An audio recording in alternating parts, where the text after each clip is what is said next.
अरविंद केजरीवाल का एक पुराना बयान अपने दर्शकों को सुना देते हैं। सुनते हैं पहले, उसके बाद चर्चा में आगे बढ़ेंगे। लेकिन पार्टी और मुद्दों पे कैसे अलग है वो भी समझने की जरूरत है। आज हर पार्टी के अंदर नेताओं के बेटों को और बेटियों को टिकट मिलते हैं। मुलायम सिंह जी का बेटा ही चीफ मिनिस्टर बनता है, लालू यादव की वाइफ ही चीफ मिनिस्टर, सोनिया गांधी जी का बेटा ही प्राइम मिनिस्टर के ख्वाब देख सकता है, दिग्विजय सिंह का बेटा अमेरिका से पढ़ के आता है और सीधे आके बीजेपी, कांग्रेस, समाजवादी पार्टी, सुखबीर सिंह बादल, प्रकाश, सब हमने अपने कॉन्स्टिट्यूशन में लिख दिया कि अगर एक व्यक्ति को वोट मिलेगा तो उस परिवार के दूसरे व्यक्ति टिकट मिलेगा तो उस परिवार के दूसरे व्यक्ति को टिकट नहीं मिल सकता। अगर एक व्यक्ति हमारी पार्टी के किसी भी एग्जीक्यूटिव कमेटी का मेंबर है तो उसी परिवार का दूसरा व्यक्ति एग्जीक्यूटिव कमेटी का मेंबर है। अरविंद केजरीवाल का ये पुराना बयान आप सुन रहे थे परिवारवाद के मामले में। प्रियंका जी, आपसे ही शुरुआत करते हुए, लेकिन राजनीति अपना रंग बदलती है। क्या केजरीवाल एंड फैमिली उसी राह पर आगे बढ़ रही है? क्योंकि सुनीता केजरीवाल जिस अंदाज में बार बार सामने आ रही है, लग रहा है कि आगे आने वाले वक्त में सीएम की कुर्सी उनको सौंपी जा सकती है, प्रियंका कक्कड़ जी, और रामलीला मैदान में उसी की बिसात बिछाई जा रही है आपकी ओर से। चित्रा जी, सभी को नमस्ते। चित्रा जी, अब हमारे नेता तो शादी करते हैं तो निभाते भी हैं, तो जो उनकी धर्म पत्नी होती है उसी घर में रहती है, उनको छोड़ के नहीं जाते, तो वो वहीं से अब मैसेज कन्वे करेंगी ना। वो जब शाम को मिलने जाती है मुख्यमंत्री से तो उसके बाद आकर सार्वजनिक करती है कि क्या बात हुई। आज हमने एक कैंपेन चलाया, उन्होंने बताया, इस कैंपेन की जानकारी दी, केजरीवाल को आशीर्वाद। और ये क्यों करने की जरूरत पड़ी? आपने देखा होगा कि कल कितना बड़ा खुलासा किया अरविंद केजरीवाल जी ने कोर्ट के आगे कि कैसे पी शरत रेड्डी से भाजपा ने रिश्वत ली और उसके बाद कहीं जाके वो सरकारी गवाह बना, जिस बयान के आधार पर अरविंद केजरीवाल जी को की कस्टडी मिली ईडी को, जिसके बाद उस सरकारी गवाह की बेल हो गई। मैंने तो ये सवाल पूछा, उसका जवाब नहीं दिया प्रियंका कक्कड़ जी। आपने कुर्सी को लेकर सवाल पूछे जा रहे हैं, वो ऑफिस की कुर्सी है, वो घर का माहौल नहीं है प्रियंका कक्कड़ जी। और परिवार पर इस तरह का तंज आपकी ओर से कसा जा सकता है, लेकिन जो सवाल पूछे जा रहे हैं क्या वो गलत हैं? और भी हिस्सा हो सकता है, लेकिन बिल्कुल उसे अब प्रियंका कक्कड़ तो उस कुर्सी पर कभी नहीं दिखी, अब आतिशी कभी नहीं दिखी, आपके सौरभ भारद्वाज कभी नहीं दिखे। अगर अरविंद केजरीवाल के बाद इस कुर्सी पर कोई बैठा नजर आया तो वो सुनीता केजरीवाल जी हैं। इस वजह से ये सवाल पूछा जा रहा है। नहीं चित्रा जी, वहां से पीसी सौरभ भारद्वाज ने भी की हैं, आतिशी ने भी की हैं, संदीप पाठक जी ने भी की हैं, और अभी उनकी धर्मपत्नी सुनीता केजरीवाल जी कर रही हैं और आके साझा करती हैं कि कल जब वो मिलने गई, वो रोज मिलने जाते हैं, तो क्या वो उसकी डिटेल्स आपको बताते हैं। तो इसको ऐसा अरविंद केजरीवाल जी दिल्ली के चुने हुए पॉपुलर मुख्यमंत्री हैं, एक हिस्टोरिक मैंडेट से वो एक नहीं, दो नहीं, 3 बार जीते हैं। एमसीडी में भी उखाड़ फेंका बीजेपी को, हाँ, और इस पर लोकसभा में भी वो पार्टी के पदाधिकारी नहीं है सुनीता केजरीवाल दिल्ली का बेटा। तो दिल्ली वाले जानना चाहते हैं तो फिर किस स्थिति में आकर वो अरविंद केजरीवाल के लिए, पार्टी के लिए कैंपेन लॉन्च करे, इसका जवाब दीजिए, फिर मैं बाकी मेहमानों के पास जाती हूँ। वो पार्टी के पदाधिकारी तो है नहीं, अरविंद केजरीवाल की पत्नी बनकर क्या वो उस कुर्सी पर आकर और पार्टी के लिए कैंपेन लॉन्च कर रही हैं? मैं आपको कॉन्टेक्स्ट दे देती हूँ। देखिए, अरविंद केजरीवाल जी स्वराज में बिलीव करते हैं, पार्टिसिपेटिव फॉर्म ऑफ गवर्नेंस में बिलीव करते हैं। जैसे 18 लाख और 20 लाख बच्चे हमारे स्कूलों में पढ़ते हैं, तो उस स्कूल की मैनेजमेंट में उनके माँ बाप शामिल होते हैं, जो आज अपने बेटे को, अपने भाई को, जिन्होंने उनके बच्चों का भविष्य बदल दिया, उसको वो मिस करते हैं। उनको वो मैसेज पहुंचाना चाहते हैं, अपना दिखाना चाहते हैं कि वो साथ है, उनका आशीर्वाद अरविंद केजरीवाल जी के साथ है। ये एक जरिया है बीच में, तो उसको आप इस तरह से पॉलिटिकल एंगल देने की जरूरत नहीं है। वो उन्होंने बड़ा साफ बताया, मतलब सुनीता केजरीवाल जी कभी मुख्यमंत्री नहीं बनेंगी, आपकी बातों से ये बात समझ में आ गई। सुनीता केजरीवाल जी किसी पद पर नहीं रहेंगी, ना मुख्यमंत्री बनेंगी, रामलीला मैदान में भी उनका कोई संबोधन नहीं होगा, आपकी बातों से ये समझ में आ रहा है। मैं आपको ये बता रही हूँ कि रामलीला मैदान में दोबारा से वो जन आक्रोश और वो क्रांति दिखेगी जो आपको हमारी स्थापना के टाइम दिखी थी। और ये जो लगातार एजेंसीज का दुरुपयोग कर रही है भाजपा, अरेस्ट कर लिया एक सिटिंग मुख्यमंत्री को ऐसे चार्जेस पे जिसपे एक पॉकेट मार को ना अरेस्ट किया जाए, ये बहुत बड़ा मुद्दा है। 60 करोड़ की रिश्वत देने के बाद उनकी बेल होती है और वो सरकारी गवाह बनते हैं। ये भाजपा से जितनी बार पूछा जाए चित्रा जी उतनी बार कम है, क्योंकि इससे ज्यादा स्पष्ट एग्जाम्पल नहीं मिलेगा आपको कि हमारी इंस्टीट्यूशंस को कैसे खोखला कर रही है भाजपा, कैसे एक्सटॉर्शन कर रही है लोगों से, ब्लैकमेल कर रही है लोगों से, पैसा निकाल रही है। देखिए चित्रा जी,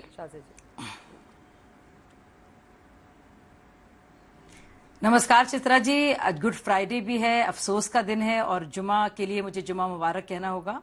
अपनी बात आगे रखती हूं मैं। देखिए मुझे राबड़ी देवी उपन्यास के नए अध्याय से कोई फिक्र नहीं है, ना ही इसकी कोई चिंता है, लेकिन अब आप देखिए इस पूरी कहानी में जिस तरह से अरविंद केजरीवाल जी की आत्मा भटक रही है और विचलित करने की कोशिश कर रही है, दरअसल वो पूरी तरह से नाकाम है। और मैं बताती हूं क्यों। इनकी आर्ग्यूमेंट क्या है और इनका तर्क क्या था कोर्ट में।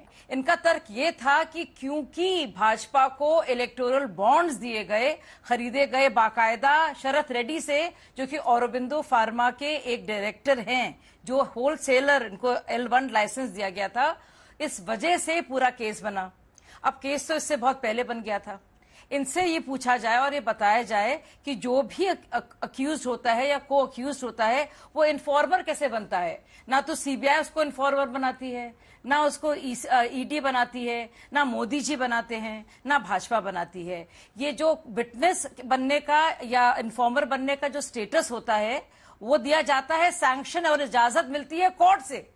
और अगर आप कहना चाह रहे हैं कोर्ट और मोदी जी एक है तो क्यों आपकी बात पे यकीन नहीं करेगा।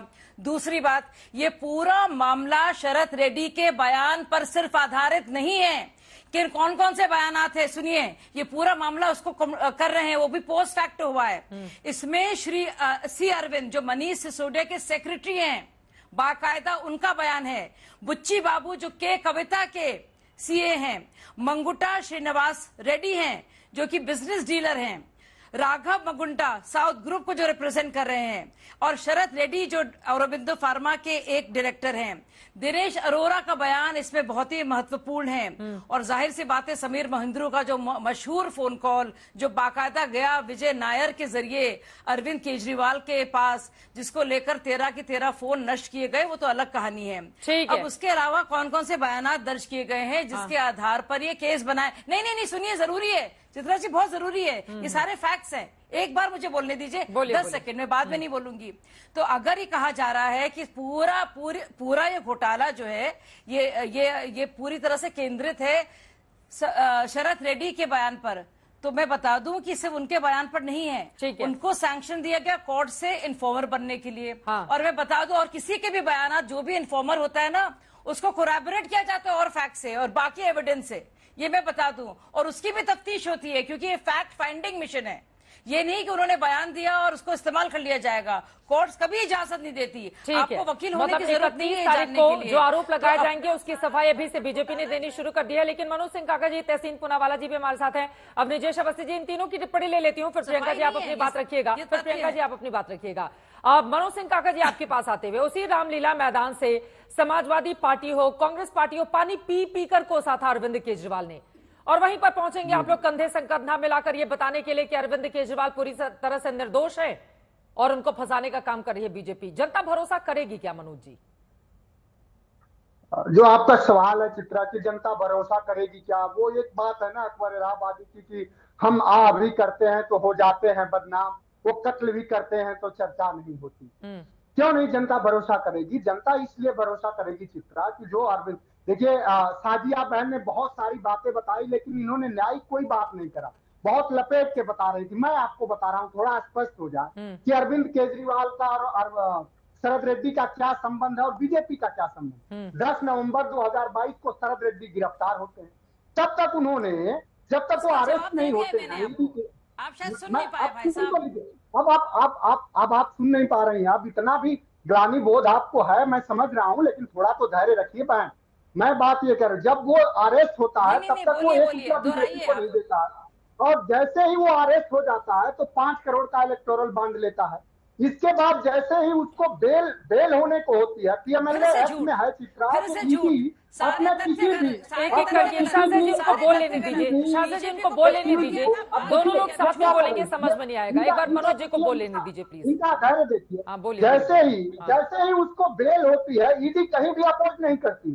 जनरली पीएमएलए एक्ट में यह है कि ईडी किसी भी अपने जिसको वो अरेस्ट करती है उसके बेल का सख्ती से वो अपोज करती है, विरोध करती है। लेकिन क्यों नहीं करती है? क्योंकि तुरंत उसको 25 करोड़ रुपए का बांड आ जाता है बीजेपी को, तो बीजेपी दफ्तर से उसको सूचना चली जाती है कि अब इसको अरेस्ट नहीं करना है। अब वो सरकारी गवाह जब बन जाता है तब वो बीजेपी को देता है 59 करोड़ रुपए। तो जब 59 करोड़ रुपए का मनी ट्रेल भी है, एसबीआई ने दे दिया, जग जाहिर है, जो जग जाहिर है जिसने पैसे लिए वो दोषी नहीं है। हाँ, कथित तौर पर जिस पर आरोप लगा दिए गए वो दोषी जरूर है।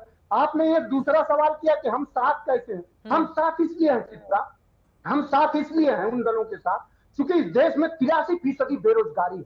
और जो लोग इस तरह की बात करते हैं कि हम विकसित भारत होना चाहते हैं, उनको कम से कम आंकड़े पढ़ने चाहिए। अमेरिका जैसे विकसित देशों में 3% बेरोजगारी है, जैसे 4% पे होती है वहां आग लग जाती है, लोग सड़कों पर आ जाते हैं। हमारे लोगों के हाथों में काम नहीं। उत्तर प्रदेश में यह है कि न्यायिक अभिरक्षा में और पुलिस कस्टोडियल में लगातार मौतें हो रही, और मौतों को और न्यायिक सुरक्षा को मुख्यमंत्री कहते हैं कि उत्तर प्रदेश में सुरक्षित कानून व्यवस्था। मुझे पता है कि आप उस ग्रामीण अंचल से आई हैं। अभी गोरखपुर में हाल ही में एक युवा को पुलिस अभिरक्षा में रात में मार दिया गया। अभी क्या हुआ है बांदा में आपने देखा है, उससे पहले इलाहाबाद में क्या हुआ सबने देखा है। तो जब ध्वस्त कानून व्यवस्था को और जब सांप्रदायिकता को ही बीजेपी सरकार पोषित और विज्ञापन पोषित शांति बताए तो सबको एक होना पड़ेगा। बांदा में क्या हो गया? हमारे प्रोफेसर बांदा में क्या हो गया जी? बांदा में क्या हो गया? अभी आपने देखा नहीं क्या हो गया? अब बताएं। किस तरह से एक न्यायिक अभिरक्षा में व्यक्ति की मौत हुई, हार्ट अटैक से मौत हुई है। हार्ट अटैक से मौत हुई है। हार्ट अटैक से मौत हुई। उस व्यक्ति ने क्या आरोप लगाया? न्यायिक अभिरक्षा के व्यक्ति की सुरक्षा की जिम्मेदारी किसकी होती है? आप जरा बताइए। न्यायालय और संविधान में उसकी सुरक्षा की जिम्मेदारी होती है कि नहीं होती है? सरकार की, सरकार की एक एक व्यक्ति के सुरक्षा की जिम्मेदारी होती है। तो जब आप एक हार्ट अटैक में सुरक्षा कैसे करेगी? किसी को अगर दिल का दौरा पड़े तो उसमें सुरक्षा कहां से आ गया मनोज जी? उन्होंने तो कहा कि उन्हें स्लो पॉइजन दिया जा रहा है, उसको सरकार को जांच करनी चाहिए थी।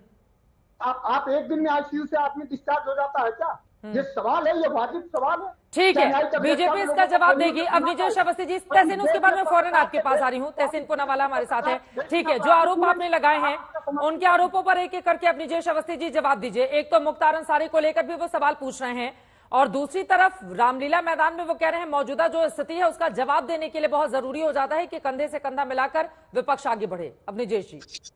चित्रा जी, उत्तर प्रदेश में उस समय बहुत अच्छी कानून व्यवस्था थी। जिस कृष्णानंद राय के काफिले को 400 राउंड गोलियां मारी गई थी, बहुत बढ़िया थी। इससे बढ़िया क्या व्यवस्था हो सकती है? संतोष शुक्ला को अंदर मार दिया गया था, कचहरी के अंदर मार दिया गया था। मैं कितने गिनाऊं? अवधेश राय को मारा गया था।